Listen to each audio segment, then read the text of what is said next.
Standing in the driveway of our Fort Worth home at 6:15 a.m., watching my husband David load the last of his belongings into that ridiculous red Mustang he'd bought 3 months ago, I felt something snap inside my chest.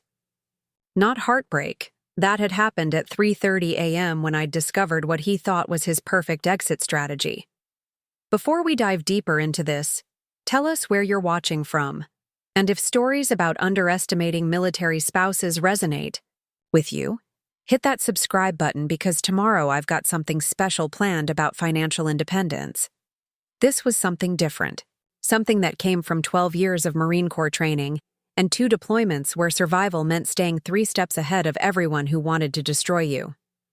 As his car disappeared around the corner of Magnolia Street, taking him toward what he believed was financial freedom at my expense, I pulled out my phone and opened an app that would change everything he thought he knew about our marriage. By the time David discovered what I'd been building in secret for the past 18 months, while he was busy transferring our joint savings to accounts with his secretary Miranda, I had already activated Phase 2 of a financial strategy that would make his amateur hour betrayal look like pocket change. The look on his face 3 days later, when he realized that the broke military wife he'd planned to abandon had just outmaneuvered him using tactics he never saw coming, was worth every careful calculation I'd made in preparation for this moment. The morning had started like any other Thursday in our suburban neighborhood near the base. David was moving around the kitchen with that nervous energy he'd been carrying for weeks, checking his phone constantly while pretending to pack his lunch for another day at the insurance office where he'd been working since his medical discharge from the Army 2 years ago. "You sure you don't need help loading the car?" I asked, noting how he was rushing through tasks that normally took him 20 minutes. My internal clock, still calibrated to military precision after 8 years of civilian life, registered every deviation from his usual routine. "Nah, I got it handled," he said without looking up from his phone screen. "Besides, you've got that early appointment at the VA, right? Don't want you to be late for your disability evaluation." I nodded, accepting his concern like I had accepted so many of his explanations over the past 6 months. David had always been supportive of my ongoing medical care for the injuries I'd sustained during my second deployment to Afghanistan. The VA appointments, physical therapy sessions, and consultations with various specialists had become a regular part of our weekly schedule. What I didn't know yet was that David had been systematically tracking my medical appointments as part of a broader strategy to monitor my daily activities while he executed his plan. There was no early appointment at the VA that morning. There was only David's need to ensure I would be away from the house during his final preparations. We'd been married for 6 years, together for 8, and I'd trusted him completely through his own struggles with PTSD and the career transition that had followed his military service. As someone who understood the challenges of adjusting to civilian life after combat deployment, I'd supported his decision to move into insurance sales and had encouraged his efforts to build relationships with potential clients. What I hadn't realized was that one of those client relationships had evolved into something very different, and that David's frequent evening meetings with Miranda Chen weren't about policy renewals and coverage adjustments. The kiss he gave me before leaving felt different, lighter somehow, like a weight had been lifted from his shoulders. Later, I would understand that it tasted like relief. The relief of someone who believed he had successfully orchestrated the perfect escape from a marriage he no longer wanted, while securing financial benefits that would support his new life, RI. Fort Worth neighborhood was already showing signs of the Texas heat that would dominate the day, even at 6:30 in the morning. I watched a few neighbors heading out for their morning runs, waved to Mrs. Patterson as she collected her newspaper, and maintained the appearance of someone starting another ordinary day in suburban America. But as David's taillights disappeared, I was already shifting into the analytical mindset that had kept me alive during 2 combat deployments and had helped me navigate the complex world of military logistics and strategic planning. Something about this morning felt final in a way that our recent arguments and his increased absences hadn't. The nervous energy, the rushed packing, the concern about my VA appointment that I'd never mentioned having, These details formed a pattern that my military training had taught me to recognize. I went back inside and poured myself coffee from the pot David had left half empty, settling at our kitchen table with my laptop and the financial documents I'd been reviewing with increasing concern over the past month. The bank statements, credit card records, and investment account summaries told a story that I was only beginning to understand. Our joint checking account, which had contained $47,000 6 weeks ago, now showed a balance of $3,200, and the savings account that had held our emergency fund of $23,000 was down to $800. Even our shared investment portfolio, built up over years of careful budgeting and military pay, had been systematically liquidated without my knowledge or consent. David had access to all these accounts as my husband, and military spouses often manage family finances during deployments, so his authorization on these accounts hadn't seemed unusual. What was unusual was the pattern of withdrawals that had accelerated dramatically over the past 2 months. Large cash withdrawals, transfers to accounts I didn't recognize, and investment liquidations that coincided with his claims about exploring new opportunities in the insurance business. Each transaction was legally authorized, but the cumulative effect was the systematic drainage of every financial resource we'd built together. My phone buzzed with a text from my best friend Jessica, who lived 3 streets over in base housing, with her Air Force husband. "Coffee this morning? Mike's got early PT and I'm going stir-crazy." I looked at the message, then at the financial statements spread across my kitchen table, and felt the familiar clarity that came when a situation shifted from confusing to tactical. Jessica was married to a master sergeant in financial management. If anyone could help me understand the legal and practical implications of what David had done, it would be her. "Absolutely," I texted back. "My place in 20 minutes. Bring your analytical brain. I need a second opinion on something." While waiting for Jessica, I did what any good Marine does when facing an unknown situation. I gathered intelligence. I opened our shared computer and began reviewing David's recent online activity, email correspondence, and browser history. Military training had taught me that information was the foundation of any successful operation, and this situation was beginning to feel very much like an operation. What I found in his deleted emails folder made my blood run cold and my strategic mind kick into high gear simultaneously. Months of correspondence with Miranda that had nothing to do with insurance policies and everything to do with planning a life together. Travel reservations for 2 people to destinations I'd never heard him mention, and most damning of all, email confirmations for apartment leases and utility connections in both their names, dated to begin exactly 1 week from today. David hadn't just been having an affair. He'd been planning a complete financial and personal extraction from our marriage, designed to leave me with nothing while he started over with someone else using resources we'd built together. The doorbell rang, signaling Jessica's arrival, and I realized that what had started as a morning of suspicious observations had just become something much more serious. As I walked to answer the door, I was already shifting into the mental framework that had served me well in Afghanistan. Assess the threat, gather resources, develop a strategy, and execute with precision. David thought he had planned the perfect betrayal, systematically draining our shared resources while preparing to abandon me with nothing but VA disability payments and the assumption that I was too trusting or too damaged to fight back effectively. What he didn't know was that the woman he'd married wasn't just a former Marine with combat experience. She was someone who had spent the past 18 months preparing for exactly this kind of contingency, using skills and resources that he had no idea existed. Jessica arrived wearing her standard morning uniform of yoga pants and an oversized Air Force t-shirt, carrying 2 travel mugs of what I knew would be her signature extra-strong coffee blend. Her expression shifted from casual friendliness to sharp concern the moment she saw my face. "Okay, what's going on?" she said, settling into the kitchen chair across from me without preamble.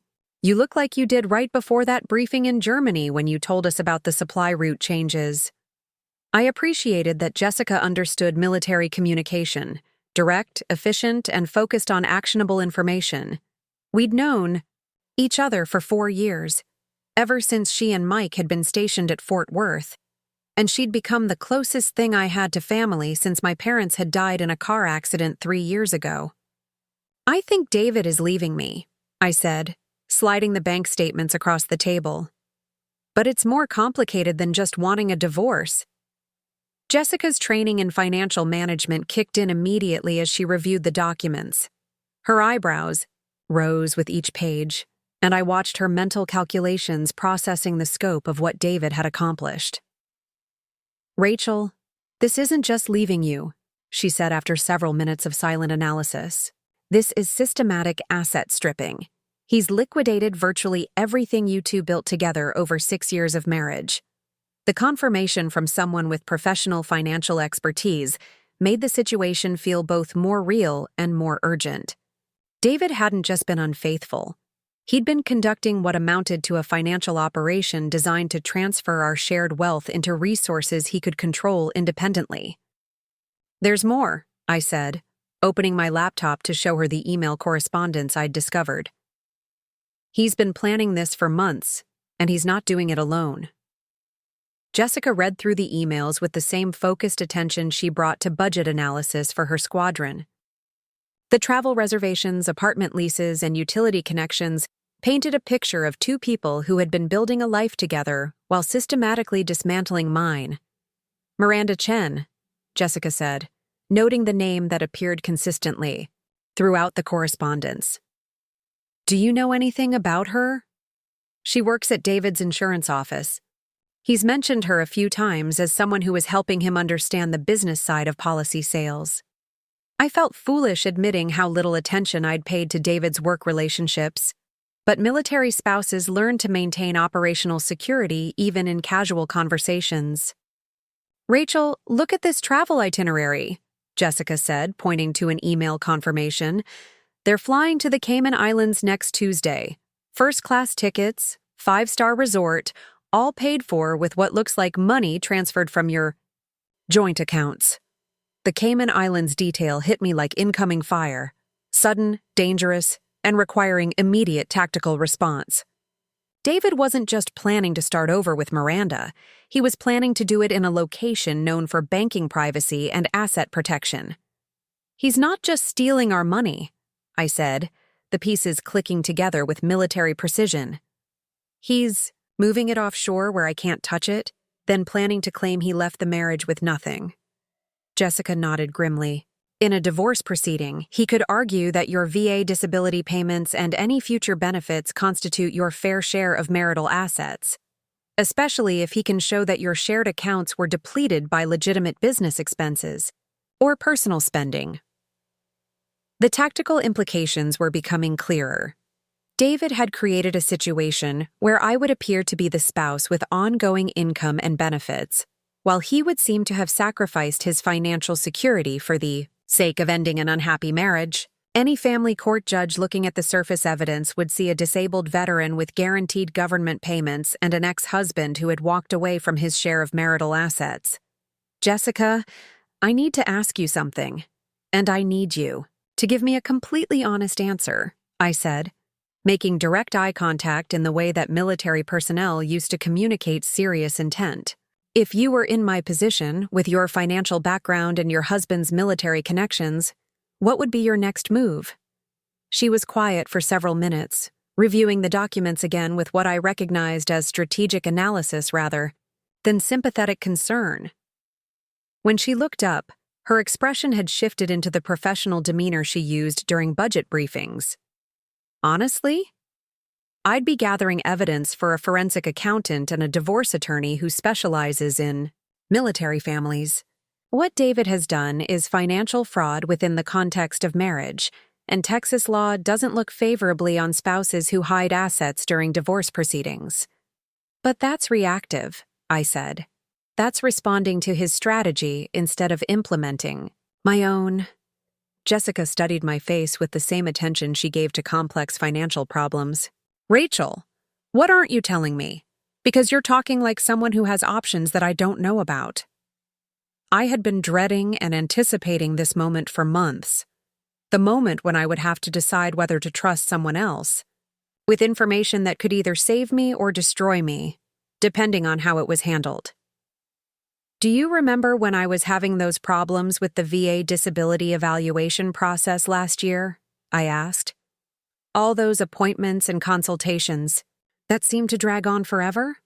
Of course, you were frustrated because they kept asking for additional documentation and medical records. That was partly true, I said carefully. But there was another component to those meetings that I didn't mention to David or anyone else. The truth was that my VA disability evaluation had revealed something unexpected during the routine financial disclosure process that was part of determining benefit eligibility. The military had apparently lost track of a combat pay account that had been established during my second deployment, an account that had been earning interest and dividends for nearly 8 years without my knowledge. Military pay systems during active combat operations were notoriously complex, with various allowances, bonuses, and benefits that were often processed through different administrative channels. Hazard pay, family separation allowances, combat zone tax exclusions, and special duty payments could end up in accounts that weren't immediately visible through standard military financial systems. During my disability evaluation, a thorough review of my service record had uncovered a forgotten account containing combat pay and interest that had accumulated to just over $127,000. The account had been established automatically when I'd volunteered for extended patrol duties during my second deployment, but the paperwork had been processed through a different administrative system than my regular pay. Rachel, you're telling me you have over $100,000 that David doesn't know about? Jessica's voice carried a mixture of amazement and something that sounded like professional admiration. It gets more interesting, I continued. The VA financial counselor who helped me navigate the recovery process also connected me with a military financial advisor who specializes in asset protection for veterans. Someone who understands that combat veterans sometimes need to prepare for threats that civilian financial planners don't typically consider. The financial advisor, a retired Army colonel named Patricia Morrison, had introduced me to concepts that went far beyond traditional savings accounts and investment portfolios. Asset protection strategies that were designed to shield resources from various types of legal and personal threats, including divorce proceedings initiated by spouses who might not have their partner's best interests in mind. So you've been building a financial fortress, Jessica said, while David thought he was married to someone who was entirely dependent on VA benefits and whatever he decided to leave behind. Exactly. And the beautiful part is that everything I've done has been completely legal and properly documented. Military financial advisors understand operational security better than civilian planners. They know how to create legitimate asset protection that can withstand legal scrutiny. Jessica leaned back in her chair, and I could see her reassessing everything she thought she knew about my situation. The disabled veteran who had seemed vulnerable to financial exploitation was actually someone who had been preparing for exactly this kind of betrayal. "How long have you suspected that David was planning something like this?" she asked. "Honestly? About 6 months. Not the affair specifically, but something about his financial behavior and his attitude toward my medical appointments felt wrong.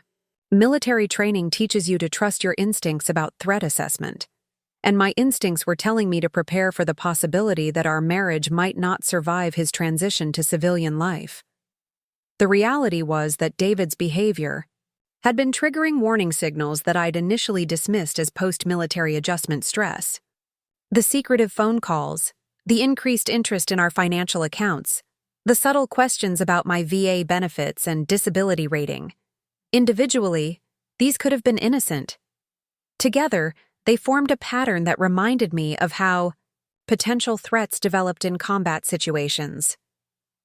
"So, what's your plan?" Jessica asked, and I could hear the shift in her tone. She was no longer talking to a friend who needed sympathy. She was talking to a fellow military spouse who had anticipated a threat and prepared accordingly. Jessica arrived wearing her standard morning uniform of yoga pants and an oversized Air Force t-shirt, carrying 2 travel mugs of what I knew would be her signature extra-strong coffee blend. Her expression shifted from casual friendliness to sharp concern the moment she saw my face. "Okay, what's going on?" she said, settling into the kitchen chair across from me without preamble. "You look like you did right before that briefing in Germany when you told us about the supply route changes." I appreciated that Jessica understood military communication, direct, efficient, and focused on actionable information. We'd known each other for 4 years, ever since she and Mike had been stationed at Fort Worth, and she'd become the closest thing I had to family since my parents had died in a car accident 3 years ago. "I think David is leaving me," I said, sliding the bank statements across the table. "But it's more complicated than just wanting a divorce." Jessica's training in financial management kicked in immediately as she reviewed the documents. Her eyebrows rose with each page, and I watched her mental calculations processing the scope of what David had accomplished. "Rachel, this isn't just leaving you," she said after several minutes of silent analysis. "This is systematic asset stripping. He's liquidated virtually everything you two built together over 6 years of marriage." The confirmation from someone with professional financial expertise made the situation feel both more real and more urgent. David hadn't just been unfaithful. He'd been conducting what amounted to a financial operation designed to transfer our shared wealth into resources he could control independently. "There's more," I said, opening my laptop to show her the email correspondence I'd discovered. "He's been planning this for months, and he's not doing it alone." Jessica read through the emails with the same focused attention she brought to budget analysis for her squadron. The travel reservations, apartment leases, and utility connections painted a picture of 2 people who had been building a life together while systematically dismantling mine. "Miranda Chen," Jessica said, noting the name that appeared consistently throughout the correspondence. "Do you know anything about her?" "She works at David's insurance office. He's mentioned her a few times as someone who is helping him understand the business side of policy sales." I felt foolish admitting how little attention I'd paid to David's work relationships, but military spouses learn to maintain operational security even in casual conversations. "Rachel, look at this travel itinerary," Jessica said, pointing to an email confirmation. "They're flying to the Cayman Islands next Tuesday. First-class tickets, 5-star resort, all paid for with what looks like money transferred from your joint accounts." The Cayman Islands detail hit me like incoming fire, sudden, dangerous, and requiring immediate tactical response. David wasn't just planning to start over with Miranda, he was planning to do it in a location known for banking privacy and asset protection. "He's not just stealing our money," I said, the pieces clicking together with military precision. "He's moving it offshore where I can't touch it, then planning to claim he left the marriage with nothing." Jessica nodded grimly. "In a divorce proceeding, he could argue that your VA disability payments and any future benefits constitute your fair share of marital assets, especially if he can show that your shared accounts were depleted by legitimate business expenses or personal spending." The tactical implications were becoming clearer. David had created a situation where I would appear to be the spouse with ongoing income and benefits, while he would seem to have sacrificed his financial security for the sake of ending an unhappy marriage. Any family court judge looking at the surface evidence would see a disabled veteran with guaranteed government payments and an ex-husband who had walked away from his share of marital assets. "Jessica, I need to ask you something, and I need you to give me a completely honest answer," I said, making direct eye contact in the way that military personnel used to communicate serious intent. "If you were in my position, with your financial background and your husband's military connections, what would be your next move?" She was quiet for several minutes, reviewing the documents again with what I recognized as strategic analysis rather than sympathetic concern. When she looked up, her expression had shifted into the professional demeanor she used during budget briefings. "Honestly? I'd be gathering evidence for a forensic accountant and a divorce attorney who specializes in military families. What David has done is financial fraud within the context of marriage, and Texas law doesn't look favorably on spouses who hide assets during divorce proceedings. But that's reactive, I said. That's responding to his strategy instead of implementing my own. Jessica studied my face with the same attention she gave to complex financial problems. Rachel, what aren't you telling me? Because you're talking like someone who has options that I don't know about. I had been dreading and anticipating this moment for months. The moment when I would have to decide whether to trust someone else, with information that could either save me or destroy me, depending on how it was handled. Do you remember when I was having those problems with the VA disability evaluation process last year? I asked. All those appointments and consultations that seemed to drag on forever? Of course. You were frustrated because they kept asking for additional documentation and medical records. That was partly true, I said carefully. But there was another component to those meetings that I didn't mention to David or anyone else. The truth was that my VA disability evaluation had revealed something unexpected during the routine financial disclosure process that was part of determining benefit eligibility. The military had apparently lost track of a combat pay account that had been established during my second deployment, an account that had been earning interest and dividends for nearly 8 years without my knowledge. Military pay systems during active combat operations were notoriously complex, with various allowances, bonuses, and benefits that were often processed through different administrative channels. Hazard pay, family separation allowances, combat zone tax exclusions, and special duty payments could end up in accounts that weren't immediately visible through standard military financial systems. During my disability evaluation, a thorough review of my service record had uncovered a forgotten account containing combat pay and interest that had accumulated to just over $127,000. The account had been established automatically when I'd volunteered for extended patrol duties during my second deployment, but the paperwork had been processed through a different administrative system than my regular pay. Rachel, you're telling me you have over $100,000 that David doesn't know about? Jessica's voice carried a mixture of amazement and something that sounded like professional admiration. It gets more interesting, I continued. The VA financial counselor who helped me navigate the recovery process also connected me with a military financial advisor who specializes in asset protection for veterans. Someone who understands that combat veterans sometimes need to prepare for threats that civilian financial planners don't typically consider. The financial advisor, a retired Army colonel named Patricia Morrison, had introduced me to concepts that went far beyond traditional savings accounts and investment portfolios. Asset protection strategies that were designed to shield resources from various types of legal and personal threats, including divorce proceedings initiated by spouses who might not have their partner's best interests in mind. So you've been building a financial fortress, Jessica said, while David thought he was married to someone who was entirely dependent on VA benefits and whatever he decided to leave behind. Exactly. And the beautiful part is that everything I've done has been completely legal and properly documented. Military financial advisors understand operational security better than civilian planners. They know how to create legitimate asset protection that can withstand legal scrutiny. Jessica leaned back in her chair, and I could see her reassessing everything she thought she knew about my situation. The disabled veteran who had seemed vulnerable to financial exploitation was actually someone who had been preparing for exactly this kind of betrayal. "How long have you suspected that David was planning something like this?" she asked. "Honestly? About 6 months.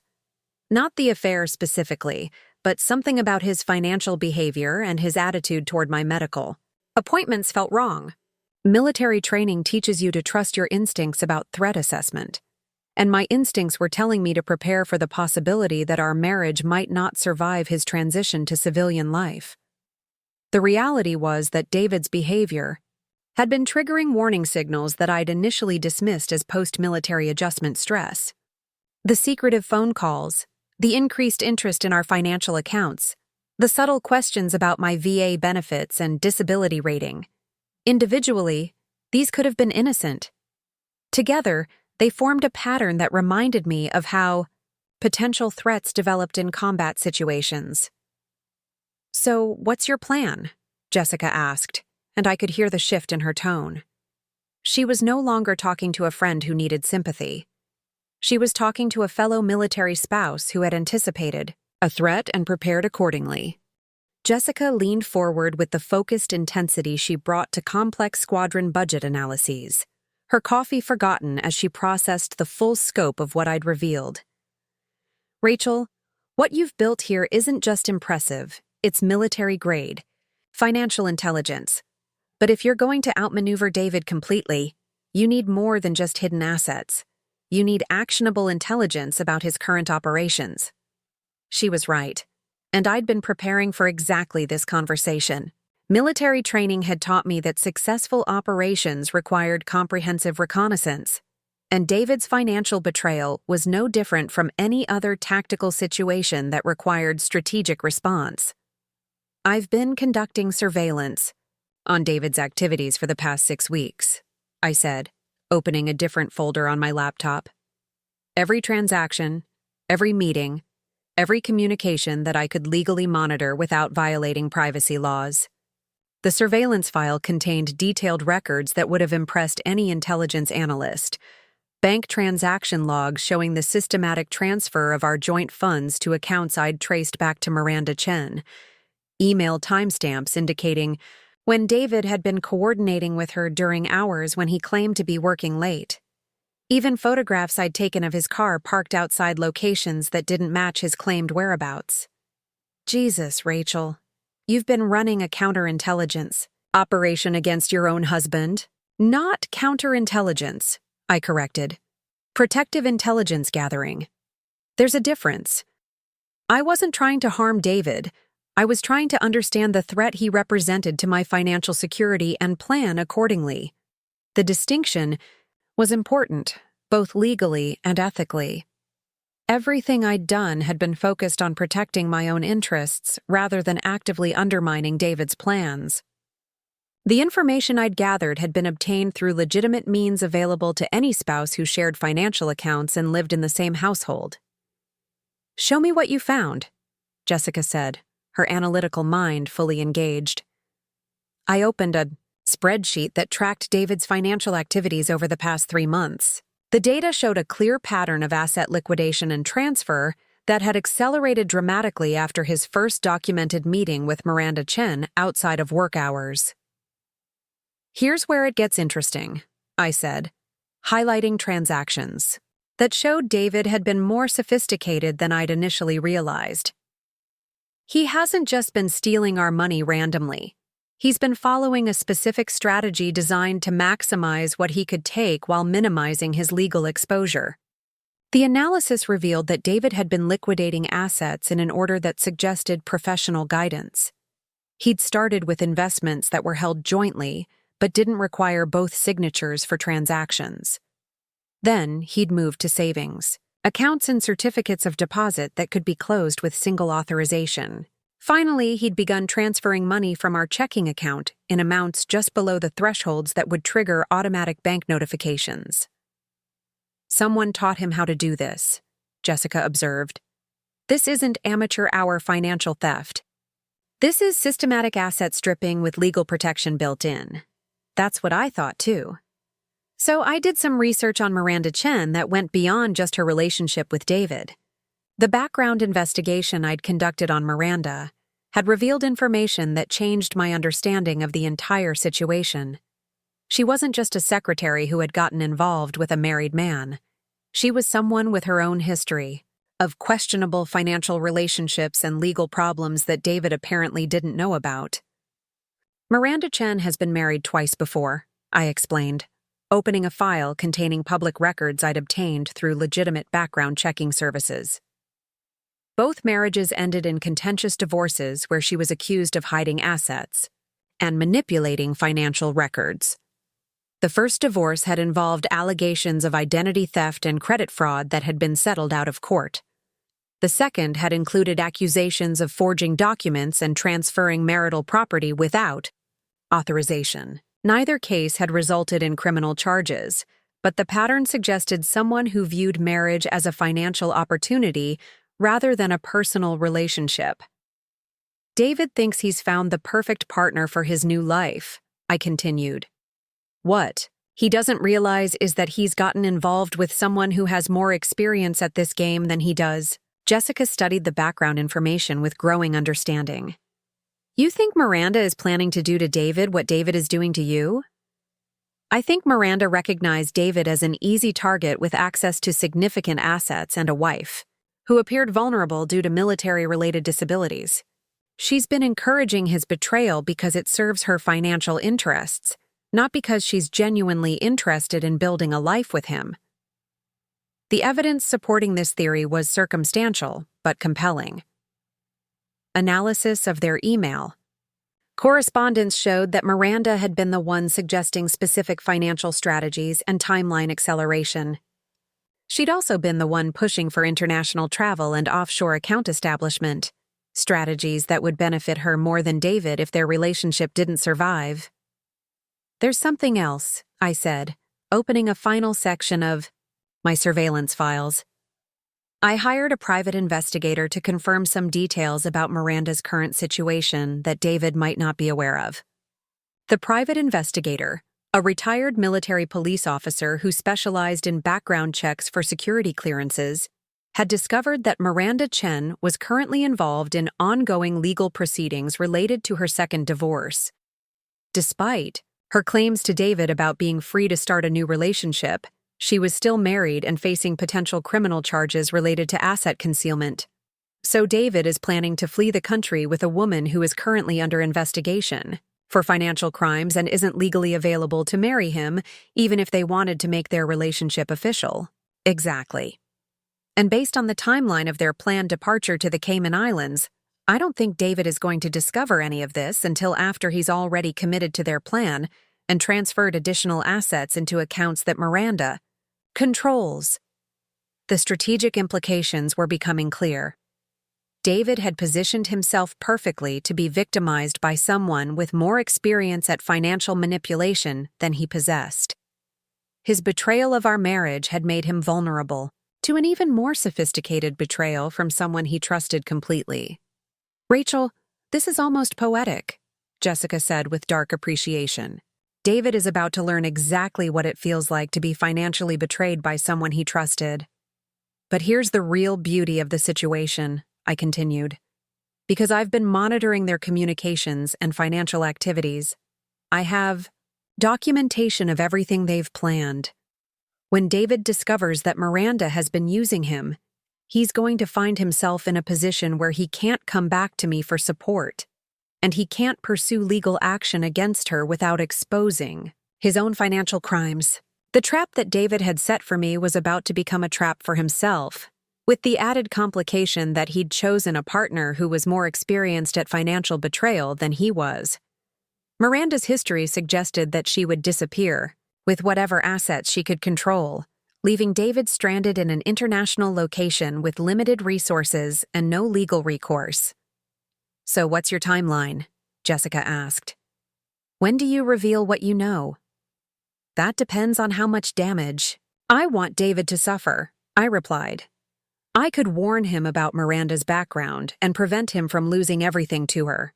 Or I could let him discover the truth after he's already committed to their plan and transferred assets he can't recover. The ethical implications of this decision had been weighing on me for weeks. David's betrayal of our marriage had been devastating, but allowing him to be financially destroyed by Miranda might go beyond appropriate retaliation into territory that could compromise my own moral position. There's a third option, Jessica suggested.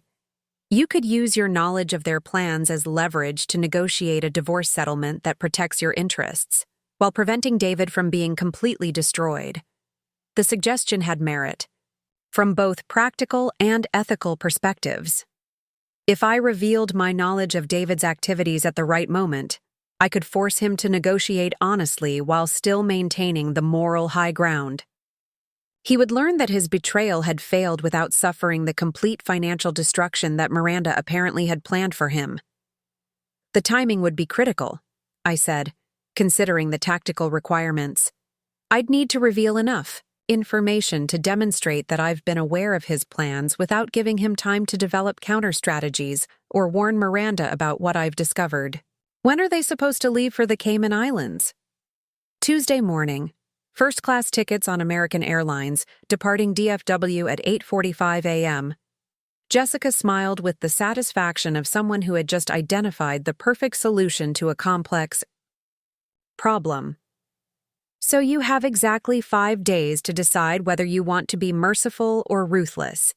Either way, David is about to discover that he seriously underestimated the woman he married. The decision crystallized for me that evening as I sat in my home office, surrounded by the evidence of David's betrayal and the documentation of my own strategic preparations. Military training had taught me that successful operations required clear objectives, and I finally understood exactly what I wanted to accomplish. I wasn't interested in revenge for its own sake. I wanted justice, financial security, and the satisfaction of watching David realize that he had fundamentally misunderstood the woman he'd been married to for 6 years. More importantly, I wanted to prevent him from being completely destroyed by Miranda while still ensuring that he faced appropriate consequences for his actions. I opened my secure communication app and sent a message to Patricia Morrison, my military financial advisor. Patricia, I need to implement Phase 3 of our contingency planning.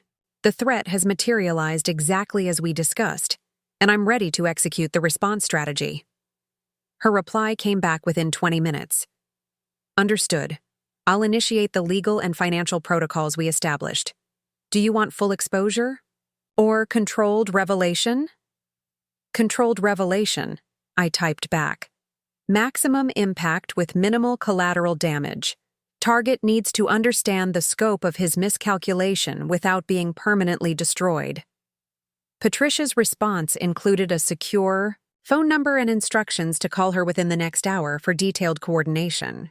The financial network I'd built over the past 18 months was about to prove its value in ways that went beyond asset protection.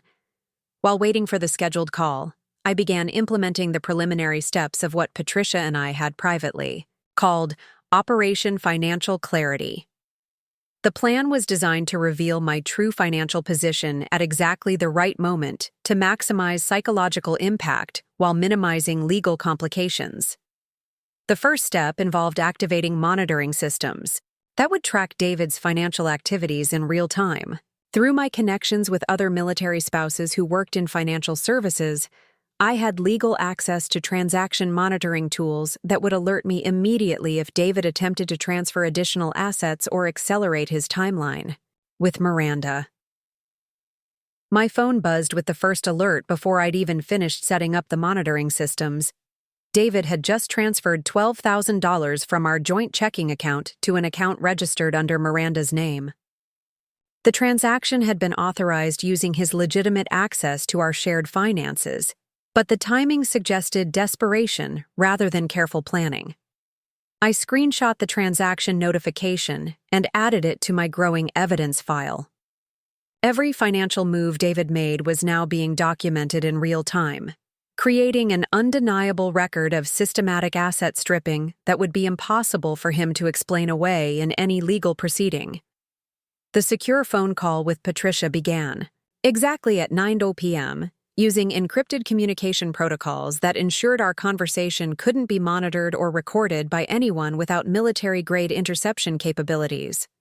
Rachel, I've reviewed your situation files and I want to confirm that you're ready for full implementation, Patricia said, her voice carrying the professional tone that reminded me why I'd trusted her with such sensitive planning. Once we activate Phase 3, there's no going back to the status quo. David will discover exactly what you've been building, and your marriage will be permanently finished. I understand the implications, I replied. David made his choice when he decided to systematically steal our shared assets while planning to abandon me. I'm just ensuring that he faces the consequences of that choice with complete information about what he's actually losing. Patricia walked me through the timeline for controlled revelation. The strategy was designed to unfold over 3 days. providing David with increasingly clear evidence that his plans had been anticipated and countered by someone with superior resources and strategic thinking. Day 1 involves financial positioning, Patricia explained. We'll activate your international accounts and consolidate your domestic assets in ways that will be visible to anyone monitoring your financial activities. David will realize that you have access to significant resources he wasn't aware of. The financial positioning would be accomplished through a series of legitimate transactions that would suddenly make my true financial situation apparent to anyone with access to basic financial monitoring tools. Large deposits into checking accounts David could see, investment portfolio updates that would appear on shared financial platforms, and real estate transactions that would be recorded in public databases. Day 2 focuses on intelligence revelation, Patricia continued. We'll provide David with evidence that his activities have been monitored and documented. He'll understand that his betrayal hasn't been secret, and that you've been preparing for exactly this situation.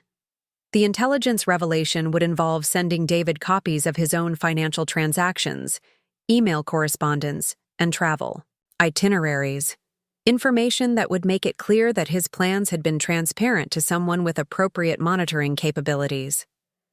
The psychological impact of realizing that his victim had been watching his every move would be devastating to someone who prided himself on strategic thinking. Day 3 is confrontation and negotiation, Patricia concluded. You'll present David with terms for divorce settlement that reflect your actual financial position and his documented betrayal.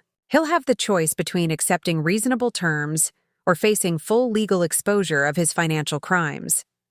The confrontation phase was designed to give David an opportunity to salvage some dignity while accepting the reality of his changed circumstances.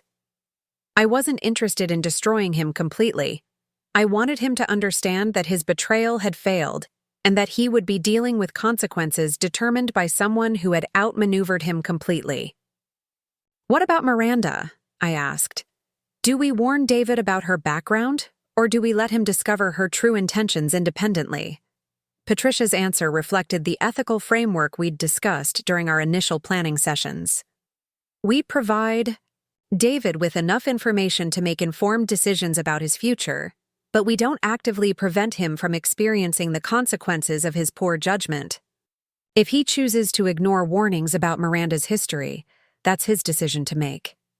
The approach balanced justice with mercy in ways that satisfied my moral requirements, while still ensuring that David faced appropriate consequences for his betrayal. He would have the information needed to protect himself from Miranda's schemes, but only after he'd acknowledged the failure of his plan to financially devastate me. After ending the call with Patricia, I spent several hours reviewing the tactical requirements for each phase of Operation Financial Clarity. The success of the entire plan depended on precise timing and flawless execution of financial and legal maneuvers that would demonstrate my capabilities without creating unnecessary legal complications. The most satisfying element of the plan involved the international account activations. Tomorrow, David would discover that his wife had access to offshore financial resources that dwarfed anything he'd managed to steal from their joint accounts. The psychological impact of realizing that he'd been planning to abandon someone who was financially superior to him would be devastating to his self-image as the strategic mastermind of their relationship. I opened my laptop and began drafting the documents that would be delivered to David over the next 3 days. Each communication was carefully worded to provide maximum psychological impact while maintaining complete legal defensibility. David would understand exactly how thoroughly he'd been outmaneuvered, but he wouldn't be able to claim that he'd been threatened or coerced. The final step of my evening preparation involved updating my security protocols. Once Operation Financial Clarity began, David might attempt to regain access to financial accounts or personal information that he'd previously taken for granted. Military training had taught me to secure my operational environment before beginning any high-stakes engagement. I changed passwords on all shared accounts, activated additional security monitoring on our home systems, and ensured that my personal documents and devices were protected against potential retaliation. David's reaction to discovering his miscalculations might include attempts to gather information that could help him develop counter-strategies. As I prepared for bed, I felt the calm clarity that came with having a comprehensive plan for handling a complex threat. David had spent months believing that he was executing the perfect betrayal of a vulnerable military spouse who would be unable to respond effectively to his financial manipulation. Tomorrow, he would begin discovering that he had actually been preparing for a confrontation with someone who possessed superior resources, strategic thinking, and operational capabilities. The woman he'd planned to leave, broke and desperate, was about to demonstrate exactly why underestimating military veterans was always a tactical error. The next 72 hours would determine whether David learned from his mistakes or doubled down on strategies that had already been defeated by someone who had been several moves ahead of him from the beginning. Friday morning began with the first phase of Operation Financial Clarity, executed with the precision timing that had served me well during military operations. At exactly 8 a.m., while David was presumably having his morning coffee and checking his phone for messages from Miranda, I initiated a series of financial transactions that would make my true capabilities visible to anyone monitoring our shared accounts. The first move involved transferring $75,000 from my primary offshore account into our joint checking account, the same account that David had been systematically draining for months. The transfer would appear on his mobile banking app as a massive deposit from an unknown international source, immediately contradicting his assumption that I had limited financial resources. Within minutes of completing the transfer, my phone buzzed with a text from David. "Rachel, did you see the deposit in our checking account? There must be some kind of banking error." I smiled at his assumption that such a large deposit could only be a mistake. His text confirmed that he was actively monitoring our shared accounts, which meant he would witness every subsequent demonstration of my financial capabilities in real time. "No error," I texted back simply. "Just some investments that matured earlier than expected." The next phase involved activating visibility on investment portfolios that had been operating discreetly through my military financial network.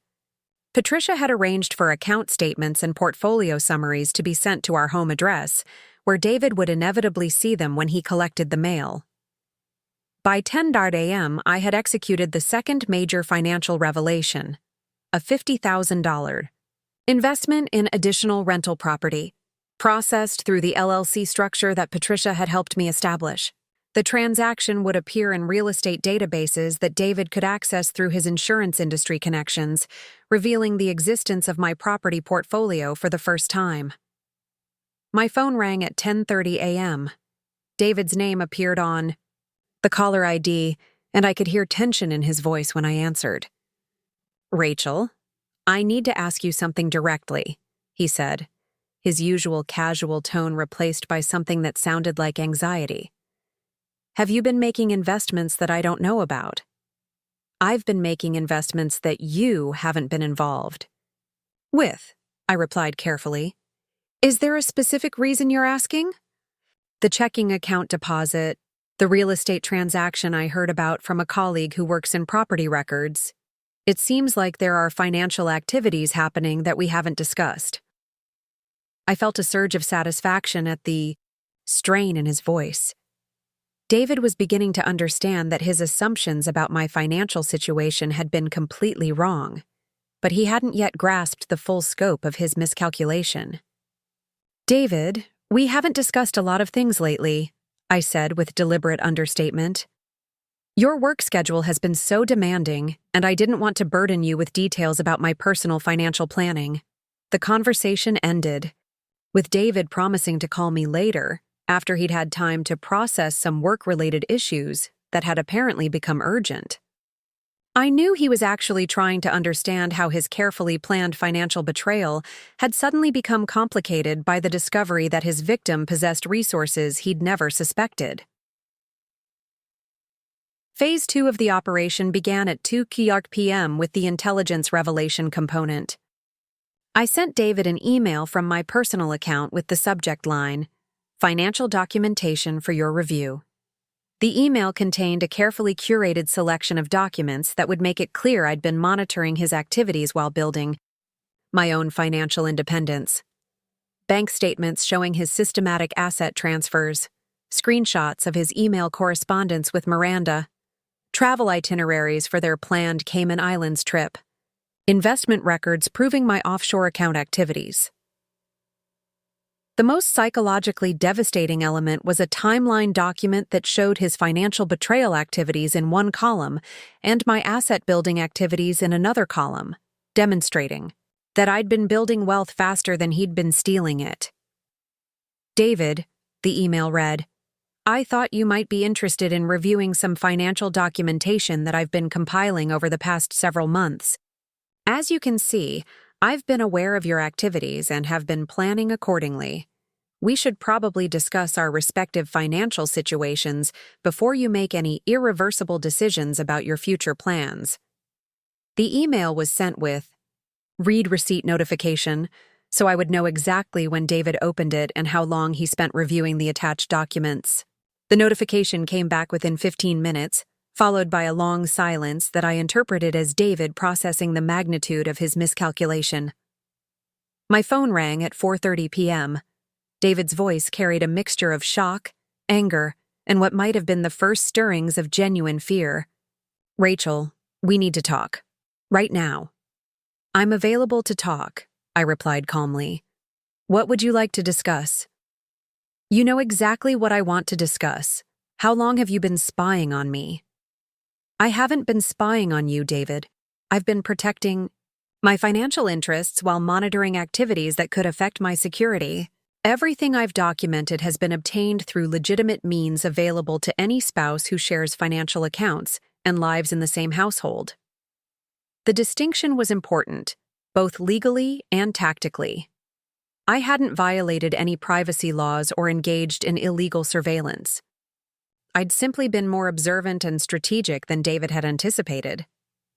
The offshore accounts, the real estate investments, the business partnerships. How long have you been building all of this? About 18 months, I said, allowing him to process the timeline implications. I started making preparations around the time your behavior began, suggesting that our marriage might not be as secure as I'd assumed.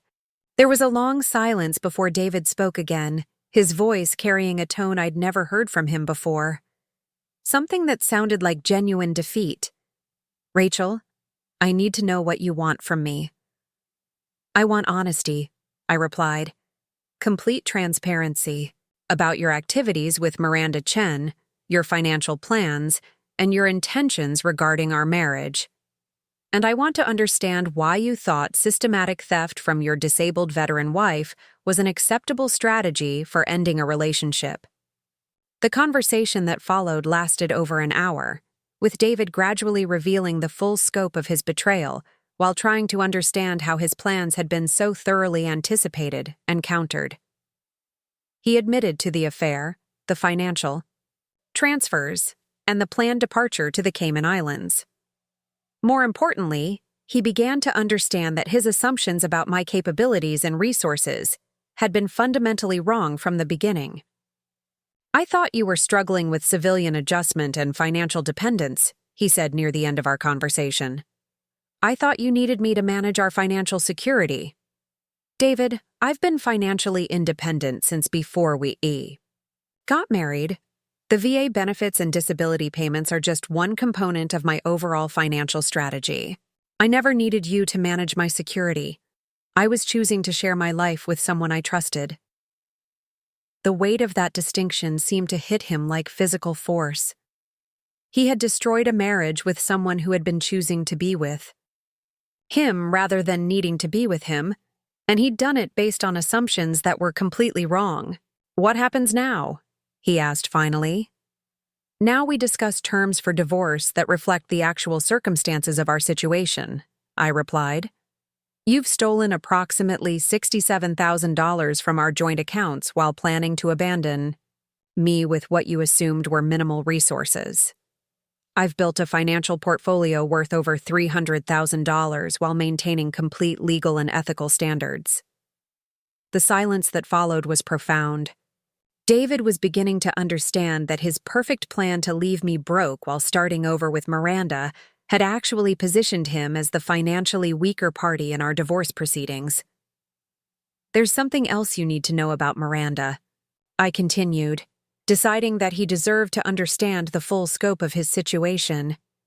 "She has a history of financial manipulation in previous relationships, and she's currently facing legal issues related to asset concealment during her ongoing divorce proceedings." I could hear David's breathing change as he processed this additional revelation. Not only had his betrayal of me failed, but his new relationship was with someone who might be planning to betray him in exactly the same way he'd tried to betray me. "Rachel, is there any way we can work this out without destroying everything?" The question hung in the air between us, representing his first acknowledgement that he was no longer in control of the situation and needed to negotiate rather than dictate terms. Saturday morning arrived with the kind of clarity that comes after a storm has passed, leaving the landscape permanently changed. I woke at 600 hours, my internal military clock still precise after years of civilian life, and knew that today would determine whether David learned from his catastrophic miscalculations or doubled down on strategies that had already failed spectacularly. The confrontation phase of Operation Financial Clarity required face-to-face negotiation, which meant David would need to come home and sit across from the woman he'd planned to abandon with nothing. The psychological impact of that reversal, him returning to ask for mercy from his intended victim, was exactly the kind of tactical advantage that military training had taught me to recognize and exploit. I spent the early morning hours preparing our dining room for what would essentially be a formal negotiation between adversaries. The space needed to reflect my position of strength while providing an environment where David could maintain enough dignity to negotiate rationally rather than emotionally. I arranged the financial documents that would govern our discussion in neat stacks across the mahogany table: his documented theft activities, my asset portfolio summaries, the evidence of his affair with Miranda, and the background investigation revealing Miranda's history of financial manipulation. Each stack represented a different aspect of his failed strategy and my successful countermeasures.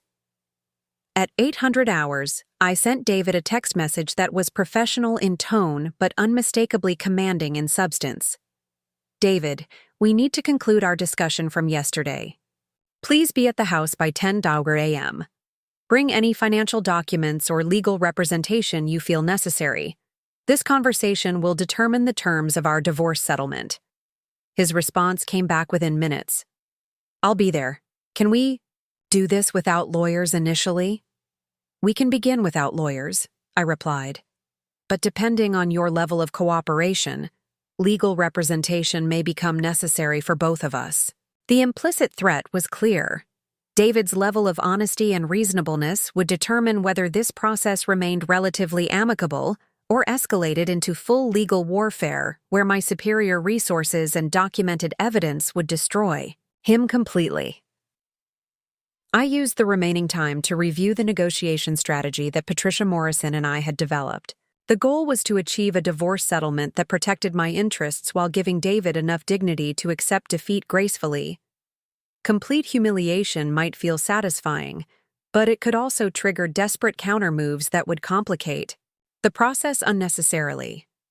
David arrived at 0955 hours, 5 minutes early, in a gesture that suggested he understood the seriousness of his situation. He looked like he hadn't slept well, his usual confident demeanor replaced by the drawn expression of someone who had spent the night processing the collapse of his carefully constructed plans. "Thank you for coming," I said, gesturing toward the chair across from me at the dining room table. The formal politeness established the tone. This was a business negotiation between parties with conflicting interests, not a marital discussion between emotional partners. David sat down and immediately began scanning the document stacks arranged across the table. I watched his face change as he recognized bank statements, email printouts, travel itineraries, and legal documents that represented the complete record of his betrayal and my strategic response. Rachel, before we begin, I need you to know that I never intended for things to become this complicated, he said, his voice carrying genuine regret mixed with what sounded like fear. The situation with Miranda, the financial arrangements. I thought I was handling everything in a way that would be fair to both of us. I leaned back in my chair and regarded him with the kind of analytical detachment I'd learned to maintain during military briefings, where lives depended on accurate assessment of complex situations. David, you systematically stole $67,000 from our joint accounts while planning to abandon me in a foreign country with what you assumed were minimal resources, I said, keeping my voice level and factual. You coordinated with another woman to establish a new life using assets that belong to both of us. That's not complicated. That's deliberate financial fraud combined with adultery. The direct statement of facts seemed to hit him like physical force. His shoulders sagged as he processed the reality that his actions would be described in exactly those terms in any legal proceeding. What I want to understand, I continued, is whether you're prepared to negotiate a reasonable settlement based on the actual circumstances of our situation, or whether you're going to continue operating under false assumptions about my capabilities and resources. I opened the first document stack and placed David's financial transaction records in front of him. This is a complete record of every asset transfer you've made over the past 6 months, every withdrawal from our joint accounts, every deposit, into accounts controlled by Miranda Chen, every investment liquidation that you authorized without my knowledge or consent. David reviewed the documents with growing recognition that his activities had been monitored and documented with military precision. Each transaction was time-stamped, categorized, and cross-referenced with his communications with Miranda. How long have you been tracking all of this? He asked. Since I first noticed irregularities in our account balances 3 months ago, I replied. Military training teaches you to investigate threats systematically once they're identified. I opened the second document stack and placed my asset portfolio summaries where David could see them. This is my current financial position. As you can see, your theft of our joint assets has had minimal impact on my overall financial security. David's eyes widened as he processed the investment statements, real estate holdings, business partnerships, and offshore account balances that represented my true financial capabilities. The numbers were undeniably legitimate, documented through official financial institutions and legal entities. Rachel, I had no idea you had access to resources like this, he said, his voice carrying amazement mixed with what might have been admiration. When did you build all of this? I've been building financial independence since before we got married, I replied. The difference is that I chose to share my life with you rather than needing to depend on you. You've been operating under the assumption that I was financially vulnerable, when actually I was financially autonomous. The distinction seemed to devastate him more than any direct accusation could have. He was beginning to understand that he had destroyed a relationship with someone who had been choosing to be with him from a position of strength rather than staying with him from a position of weakness. I opened the third document stack, containing the evidence of his affair and the background investigation of Miranda Chen. This is information about your relationship with Miranda and her history with previous partners. David reviewed the documents with growing horror as he discovered Miranda's pattern of financial manipulation, her ongoing legal problems, and the IUI evidence suggesting that she had been encouraging his betrayal primarily for her own financial benefit. She's still married, he said, staring at the legal documents that proved Miranda's current marital status. She told me her divorce was finalized months ago. Miranda Chen has been lying to you about her legal status, her financial situation, and her intentions regarding your relationship, I said matter-of-factly. Based on her history, she's been encouraging you to steal from me so that she could ultimately steal from you. The revelation that his new relationship was built on deception seemed to break something fundamental in David's understanding of the situation. He had betrayed his marriage for someone who had been manipulating him in exactly the same way he had been manipulating me. "David, you have a choice to make," I said, moving to the final phase of the negotiation. "You can accept a divorce settlement that reflects the actual circumstances of our situation. Your documented financial crimes balanced against my willingness to avoid public humiliation and legal prosecution. Or you can continue fighting a battle where I have superior resources, better documentation, and legal advantages that will destroy you completely." I placed a prepared settlement agreement in front of him. "These are my terms. You return every penny you stole from our joint accounts. You accept a divorce decree that acknowledges your financial misconduct. You agree to never contact me again after the legal proceedings are complete. In exchange, I don't pursue criminal charges for financial fraud, and I don't make your activities public in ways that would destroy your career and reputation." David reviewed the settlement terms with the careful attention of someone who understood that he was being offered mercy rather than justice. The agreement was generous considering his level of betrayal, but it was also non-negotiable. "If I sign this, what happens with Miranda?" he asked. "That's entirely your decision," I replied. "I've provided you with accurate information about her background and current legal situation. What you do with that information is up to you." David looked around the dining room where we'd shared countless meals during 6 years of marriage, then back at the documents that represented the complete failure of his betrayal strategy. "Rachel, I'm sorry. I know that doesn't fix anything, but I need you to know that I recognize how completely I misjudged everything about this situation." "Apology noted," I said professionally. "Do you accept the settlement terms?" He picked up the pen I'd placed beside the agreement and signed his name with the resignation of someone who understood that his strategic options had been eliminated by someone with superior planning and execution capabilities. The marriage was over, but the woman he'd planned to leave broken and desperate had just demonstrated exactly why underestimating military veterans was always a fatal tactical error. 3 months later, I stood in the conference room of Morrison & Associates Legal Services, watching my attorney Jennifer Morrison finalize the paperwork that would officially end my marriage to David Thompson. The irony wasn't lost on me that I was using the same last name as my military financial advisor, Patricia Morrison. Though Jennifer was Patricia's sister-in-law, another connection in the network of military families who understood the importance of protecting each other's interests. The divorce had been processed with remarkable efficiency once David signed the settlement agreement. His cooperation had been complete, driven by his growing understanding of just how thoroughly his original plan had backfired. Every stolen dollar had been returned with interest, and the legal documentation established a clear record of his financial misconduct without requiring criminal prosecution. "Rachel, this is officially finished," Jennifer said, sliding the final decree across the mahogany conference table. "David Thompson is no longer your legal responsibility, and you're free to move forward with complete financial independence."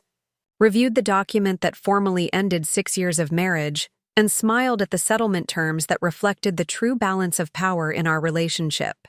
David would retain his house and his car, along with his insurance business and whatever personal assets he'd accumulated independently. I would retain everything else, which turned out to be considerably more than he'd ever realized. The final accounting had been revealing. My combined assets, including the offshore accounts, real estate portfolio, business investments, and recovered marital funds, totaled just over $485,000. David's net worth, after returning the stolen funds and paying legal fees, was approximately $67,000. The woman he'd planned to leave broke had outmaneuvered him by a factor of more than 7 to 1. "What happened with his situation involving Miranda Chen?" Jennifer asked, knowing that the other woman's legal problems had been a complicating factor in David's decision-making. David discovered that everything I'd warned him about was accurate, I replied. Miranda disappeared 2 days before their planned trip to the Cayman Islands, taking with her about $35,000 that David had transferred to accounts she controlled. He never made it to the airport, The poetic justice of David being financially betrayed by the woman he'd chosen over me had provided a satisfying conclusion to his amateur-hour attempt at strategic manipulation. Miranda Chen had proven to be exactly as untrustworthy as her background investigation had suggested, leaving David stranded with the consequences of his own poor judgment. "Has he attempted to contact you since signing the settlement?" "Once," I said, remembering the awkward phone call that had come 3 weeks after our divorce was finalized. He wanted to apologize more formally and to ask if I had any advice about recovering the money that Miranda had stolen from him. David's request for help had been almost pathetically ironic. The man who had systematically stolen from me while planning my abandonment had ultimately needed to ask for guidance from his victim about dealing with financial betrayal. I had politely declined to assist him, suggesting that he might benefit from learning to handle such situations independently. "Are you satisfied with how everything resolved?" Jennifer asked, gathering the legal documents that represented the official end of my marriage. "Completely satisfied," I replied, and meant it more than I'd expected. David learned that his assumptions about military spouses were dangerously wrong, and I learned that I'm stronger and more capable than I'd fully realized. The experience had been transformative in ways that went beyond financial victory or personal vindication. Discovering that I could outmaneuver someone who had underestimated me so completely had provided clarity about my own capabilities that would influence every future decision I made. After leaving Jennifer's office, I drove to the coffee shop, where Jessica and I had planned to celebrate the official conclusion of my divorce proceedings. She was already waiting at our usual table, wearing the broad smile of someone who had watched her best friend execute a flawless strategic victory. "So how does it feel to be officially free and significantly wealthier than your ex-husband ever imagined?" she asked as I sat down with my usual order of black coffee and a blueberry muffin. "It feels like completing a successful mission," I replied. "Everything we planned worked exactly as intended, and the objectives were achieved without unnecessary collateral damage." The military terminology wasn't accidental. Operation Financial Clarity had been conducted with the same strategic precision and tactical discipline that had served me during combat deployments. The only difference was that this time, the enemy had been someone I'd trusted completely. "What's next for you?" Jessica asked. "Now that you've proven you're basically a financial warfare expert, what are you going to do with all that skill and money?" The question had been occupying my thoughts for weeks as the divorce proceedings moved toward conclusion. My original financial strategy had been focused on protection and security, but the success of my counter-operation against David had revealed capabilities I hadn't fully appreciated. "I'm going to help other military spouses who might be facing similar threats," I said, explaining the decision that had crystallized during my final meeting with Patricia Morrison. "There are too many veterans and military families who could benefit from the kind of strategic financial planning that saved me from David's betrayal." Patricia had introduced me to other military financial advisors who were interested in expanding their services to include what we privately called domestic threat assessment and response, the skills that military personnel developed for dealing with foreign enemies were directly applicable to dealing with personal relationships that had become adversarial. "You're going to become a professional husband defeater?" Jessica asked with amusement. "I'm going to become a specialist in financial security for military families who face complex personal threats," I corrected. "Not everyone who needs this kind of help is dealing with marital betrayal. Some are facing family manipulation, business partner fraud, or legal challenges that require sophisticated asset protection strategies." The business opportunity was significant because military families often possessed financial resources and legal benefits that civilian advisors didn't fully understand.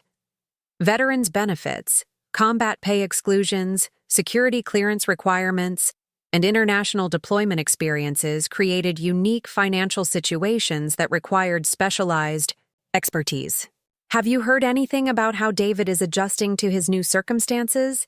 Jessica asked. "He's apparently struggling," I admitted. Miranda's theft left him with significant financial problems, and his reputation in the insurance industry has been damaged by stories about his personal life. He's had to take a position with a smaller firm at considerably reduced income. The information had come through mutual acquaintances rather than direct contact. David was experiencing the natural consequences of his choices without any additional intervention from me. His attempt to destroy my financial security had ultimately resulted in the destruction of his own. Do you feel guilty about how things turned out for him? I considered the question seriously, recognizing that my answer would reflect my understanding of justice, responsibility, and personal growth. I feel sad that David chose to handle his unhappiness in our marriage through betrayal rather than honest communication, I said finally. But I don't feel guilty about the consequences he's facing. He created this situation through his own actions, and he had multiple opportunities to choose different approaches. The distinction was important because it reflected the difference between causing harm and allowing natural consequences to unfold. I hadn't destroyed David's life. I had simply refused to be destroyed by his attempts to manipulate and betray me. Our conversation was interrupted by my phone buzzing with a notification from my investment portfolio app. The real estate market in Colorado had appreciated significantly, increasing the value of my rental properties by almost 12% over the past quarter. The financial empire I'd built while David was stealing pocket change from our joint accounts was continuing to grow through careful management and strategic reinvestment. Rachel, I have to say this whole experience has been incredible to watch, Jessica said as we prepared to leave the coffee shop. 6 months ago, you thought you were married to someone you could trust completely. Today, you're financially independent and planning to help other military families protect themselves from similar threats. The most important thing I learned, I replied, is that underestimating people based on assumptions about their vulnerabilities is always dangerous. David saw a military spouse dealing with VA appointments and disability evaluations, and he assumed that meant I was weak and dependent. What he actually saw was someone with the discipline and strategic thinking to build comprehensive financial security while maintaining operational security. As I drove home to the house that was now entirely mine, I reflected on how completely my life had changed in less than a year. The marriage that had seemed stable and loving had revealed itself to be built on David's fundamental misunderstanding of who I was and what I was capable of achieving. His betrayal had been devastating, initially, but it had also been accidentally liberating. By forcing me to defend myself strategically, David had helped me discover capabilities and resources I might never have developed otherwise. The woman who had watched him load his belongings into that red Mustang 6 months ago had been someone who accommodated other people's assumptions about her limitations. The woman who signed the final divorce papers today was someone who understood exactly what she was worth and would never again accept less than she deserved from anyone. David had thought he was leaving me broke and desperate. What he had actually done was force me to become financially independent and strategically formidable. His perfect plan had created the perfect outcome, just not for the person he'd intended to benefit. Tomorrow, I would begin building the next phase of my life, armed with resources, experience, and confidence that would ensure I never again found myself vulnerable to someone else's manipulation or betrayal. The secret offshore account that David never knew existed had indeed been just getting started. Now it was the foundation of a future that belonged entirely to me. 6 months after the divorce was finalized, I was sitting in a downtown Fort Worth conference room with 5 other military spouses, each of whom had contacted me through the network that Patricia Morrison had helped me establish. The women around the table represented different branches of service, various stages of marriage, and a range of financial situations, but they all shared one common thread. They suspected their spouses were planning financial betrayals similar to what David had attempted with me. Rachel, what you accomplished with your situation has given all of us hope that we're not as powerless as we thought, said Maria Santos, an Army veteran whose husband had been systematically transferring money to accounts she couldn't access. but we need to understand how you developed the skills and resources to fight back so effectively. The meeting had been organized as an informal consultation session, but it was evolving into something more significant. These women weren't just seeking advice. They were looking for a systematic approach to protecting themselves from domestic financial warfare that their military training had never prepared them to handle. The first thing you need to understand, I began, is that the skills we developed in military service are directly applicable to personal financial security. Threat assessment, strategic planning, intelligence gathering, operational security. These aren't just military concepts. They're life skills that can protect you from anyone who tries to exploit your trust. I opened my laptop and displayed a presentation that I'd been refining over the past several months as more military spouses had reached out for guidance. The framework was based on the same 8-phase structure that had served me during Operation Financial Clarity, but adapted for different types of domestic financial threats. Phase 1 is always threat recognition, I explained, advancing to the first slide.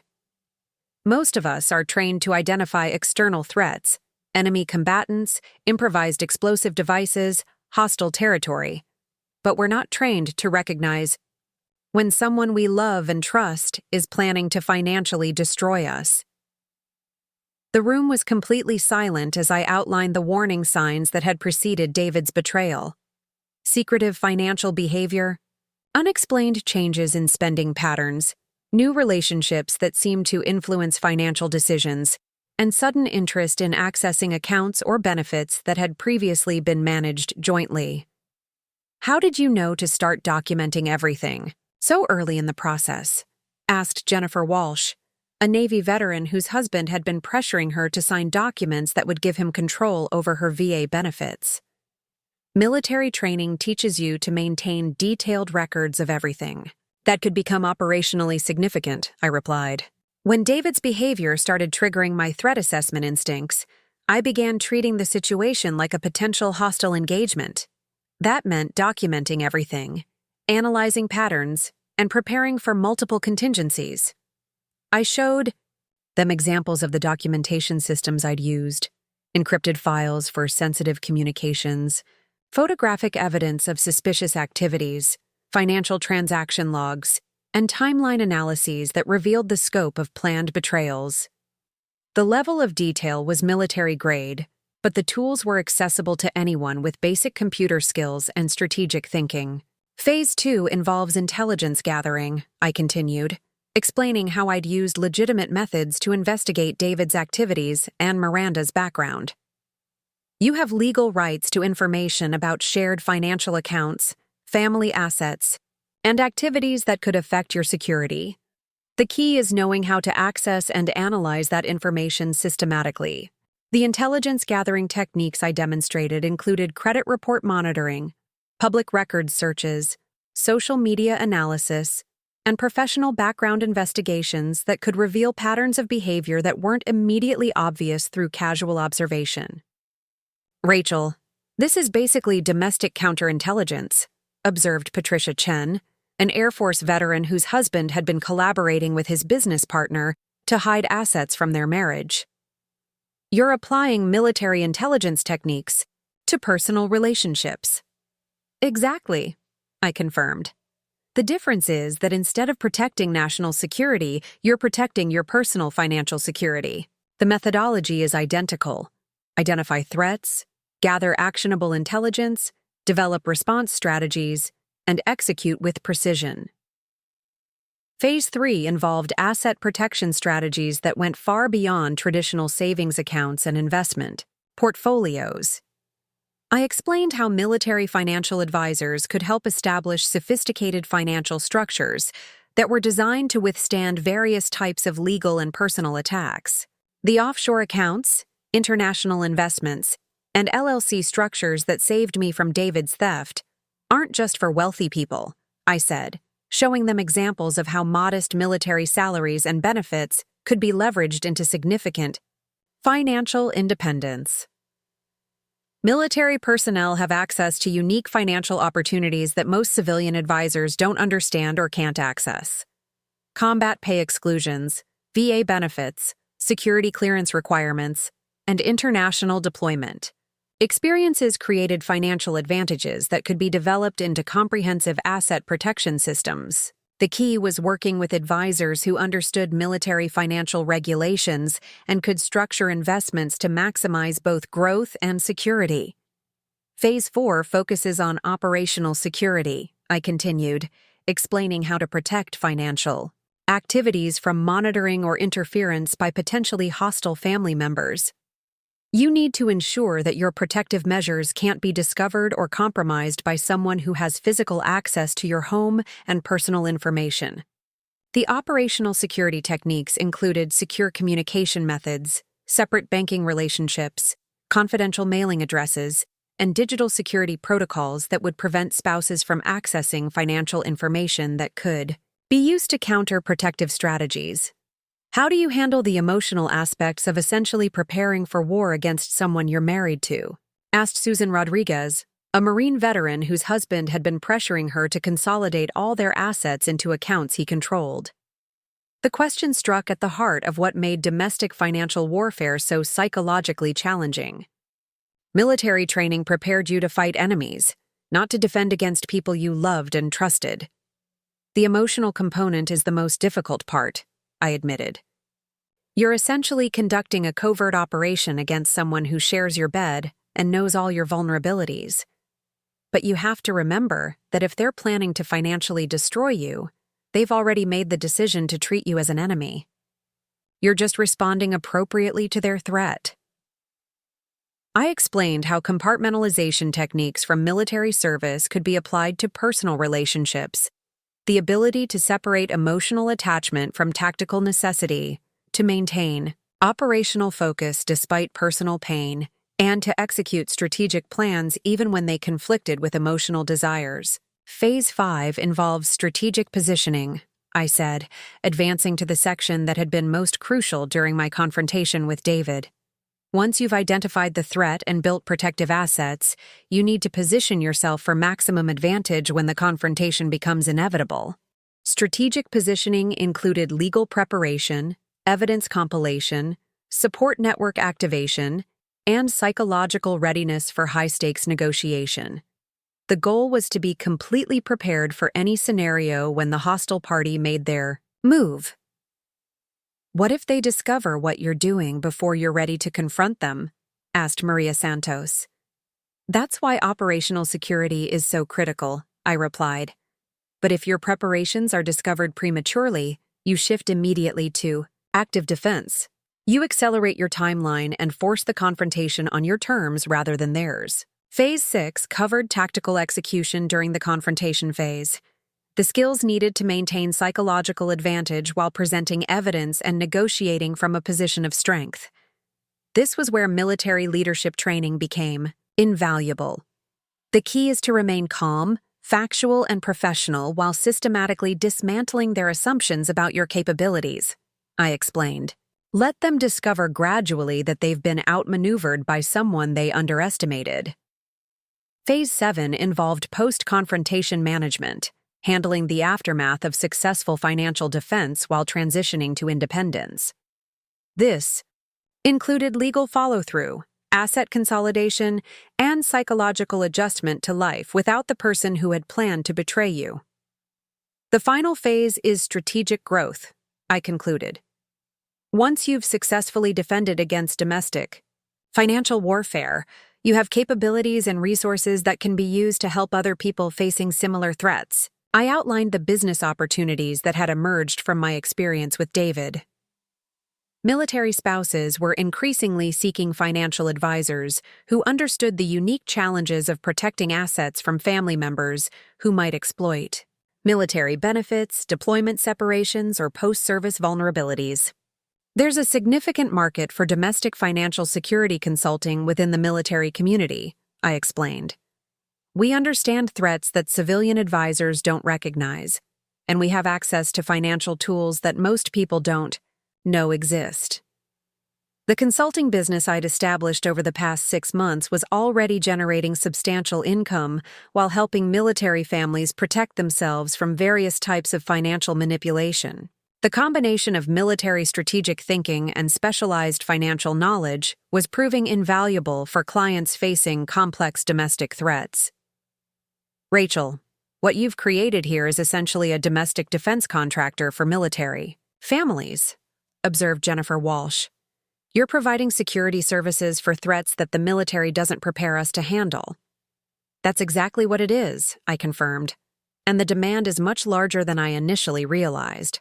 Military families face unique financial vulnerabilities that civilian families don't typically encounter, and traditional financial advisors aren't equipped to address those vulnerabilities.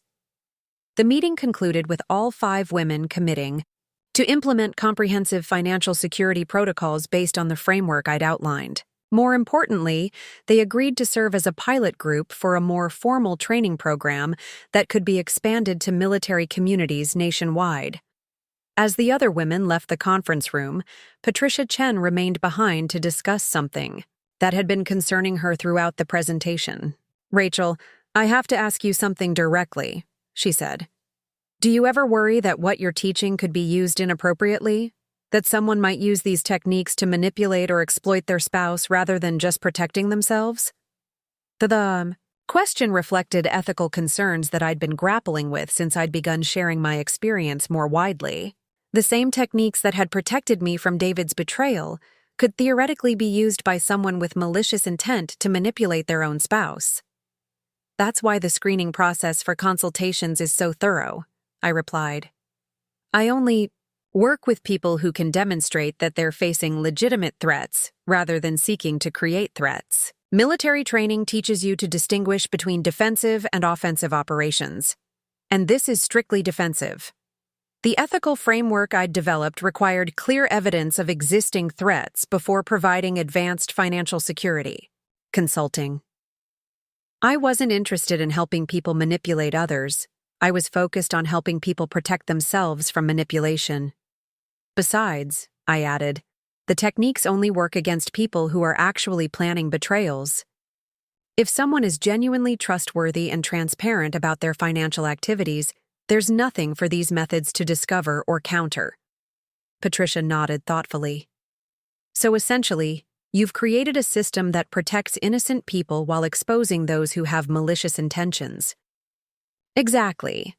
David's betrayal was only vulnerable to my countermeasures because he was actually planning to steal from me and abandon me. If he had been honest about his unhappiness in our marriage and had wanted to divorce amicably, my preparations would have been irrelevant. As I gathered my materials and prepared to leave the conference room, I reflected on how completely my life had transformed since that morning when I'd watched David load his belongings into the red Mustang. The woman who had felt her world collapse when she discovered his betrayal had become someone who helped other women prevent similar devastation.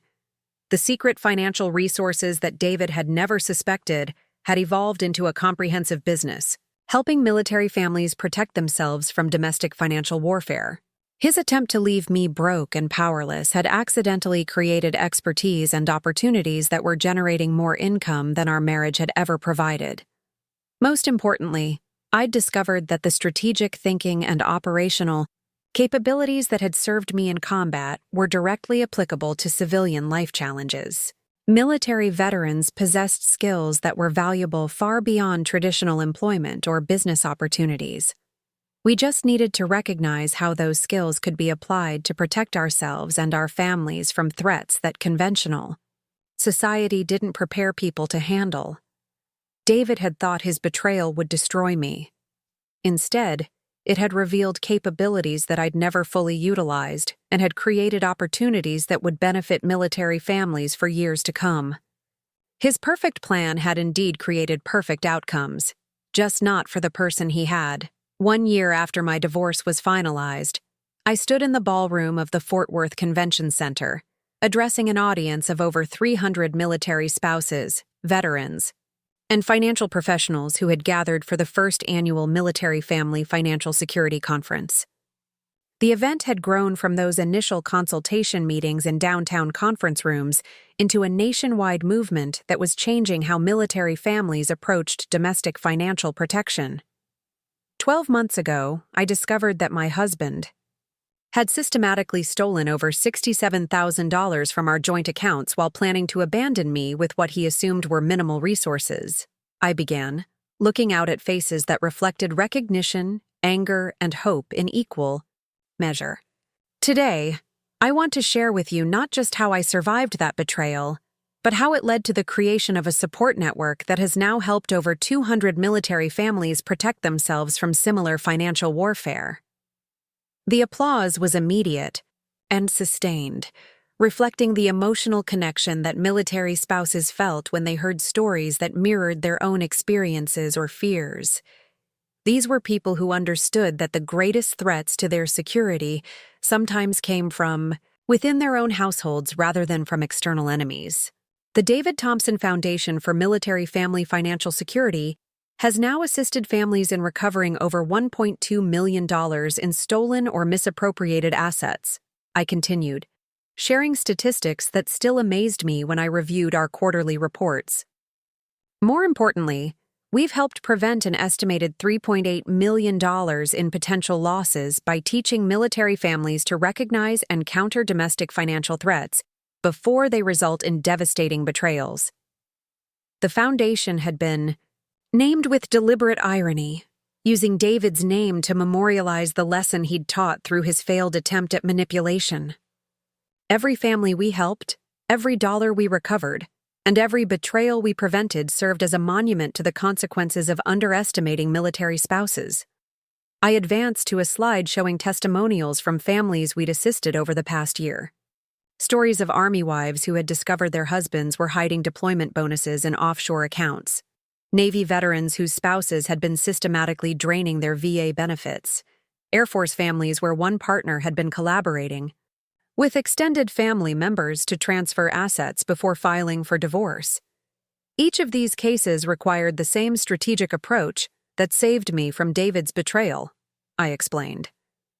Threat recognition, intelligence gathering, asset protection, operational security, strategic positioning, tactical execution, post-confrontation management, and strategic growth into helping others. The 8-phase framework had been refined and systematized over months of real-world application. What had begun as my personal survival strategy had evolved into a comprehensive methodology that could be adapted to various types of domestic financial threats. Sarah Mitchell from Colorado Springs discovered that her husband of 8 years had been transferring her combat pay into accounts controlled by his mother, who was helping him hide assets in preparation for divorce, I said, highlighting one of our most complex cases. Using intelligence-gathering techniques we taught her, Sarah documented the entire conspiracy and recovered over $87,000 in stolen benefits, plus penalties that brought her total recovery to $134,000. The audience murmured with appreciation for the successful outcome, but I could see the deeper recognition in their faces. Military spouses were realizing that they possessed capabilities and resources that could protect them from threats they'd never been trained to recognize or counter. Lieutenant Colonel Patricia Morrison, who many of you know as the founder of Military Asset Protection Services, will now explain how we've integrated these individual success stories into systematic training programs that are being implemented at military installations nationwide. Patricia took the podium with the commanding presence that had made her one of the most respected financial advisors in the military community. Over the past year, she had become not just my mentor, but my business partner in expanding domestic financial security services throughout the armed forces.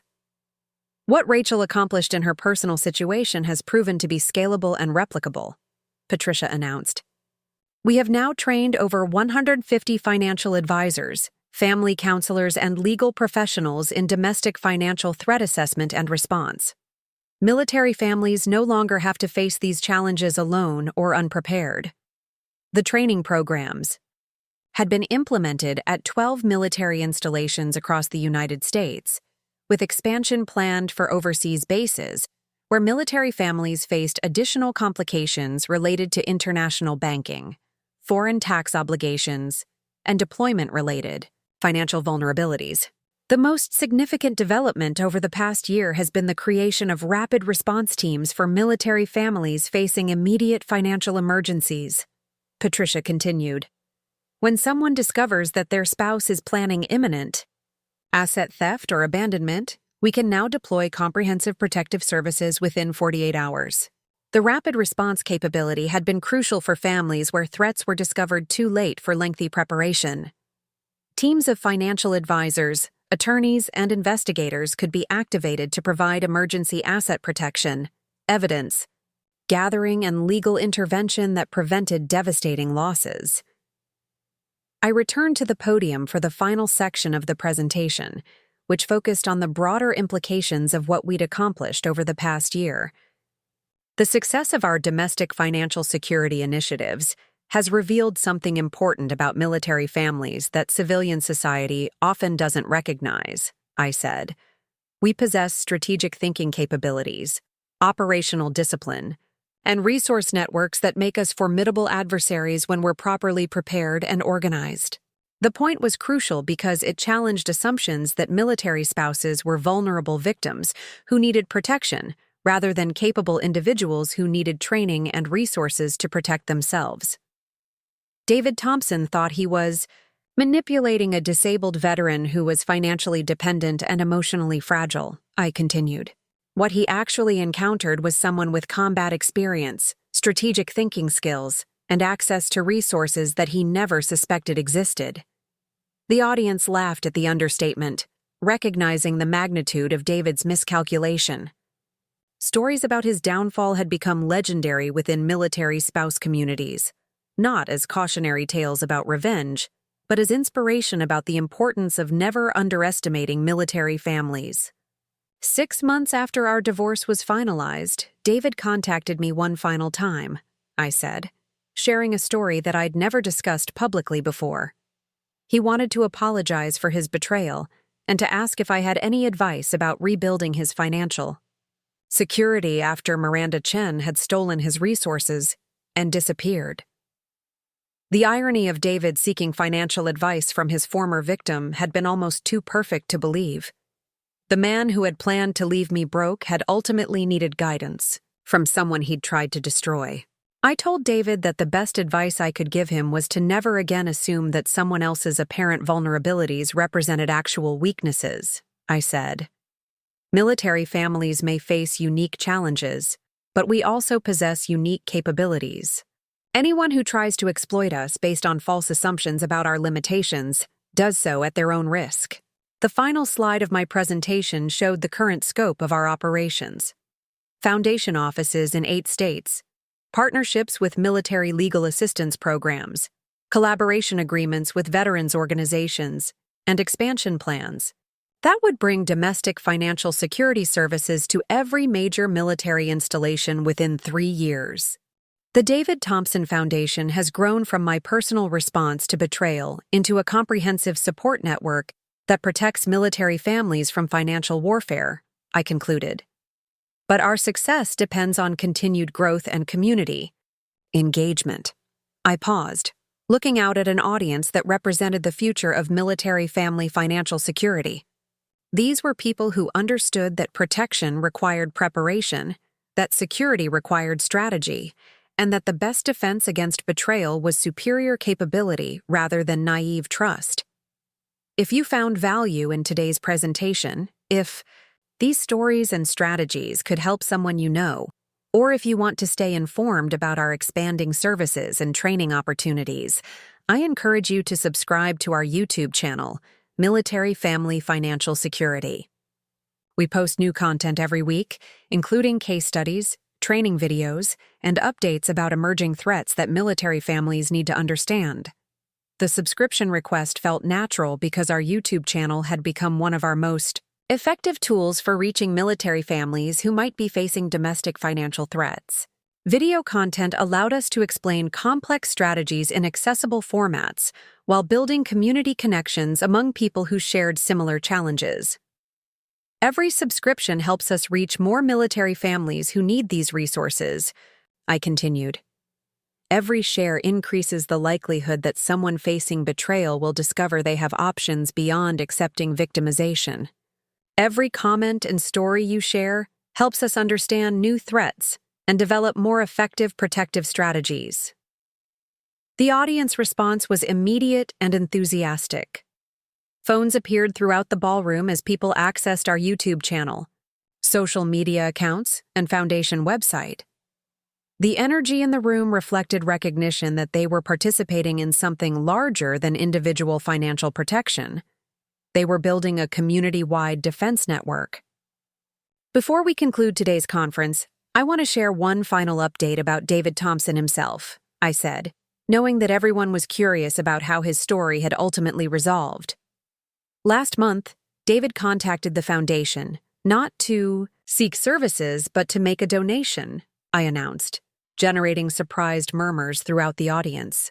He included a letter explaining that his experience had taught him valuable lessons about respect, honesty, and the consequences of underestimating people based on false assumptions about their capabilities. David's donation had been modest, but genuine, accompanied by a letter that acknowledged the positive outcomes that had emerged from his failed betrayal. He had requested that his contribution be used specifically to help military families avoid the mistakes he had made.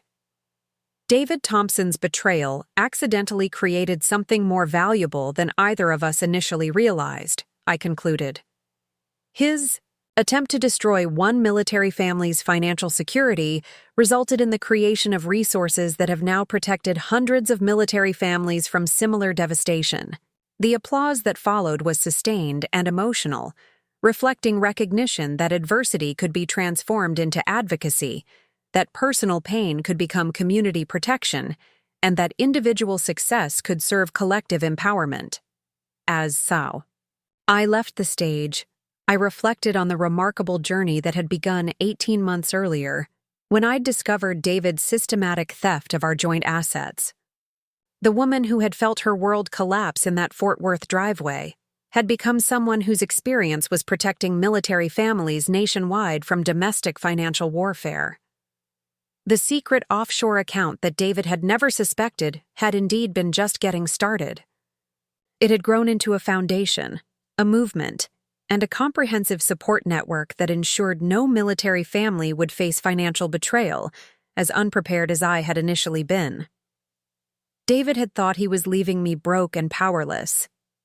Instead, his betrayal had revealed capabilities I'd never fully utilized and had created opportunities that were generating positive impact far beyond anything our marriage had ever accomplished.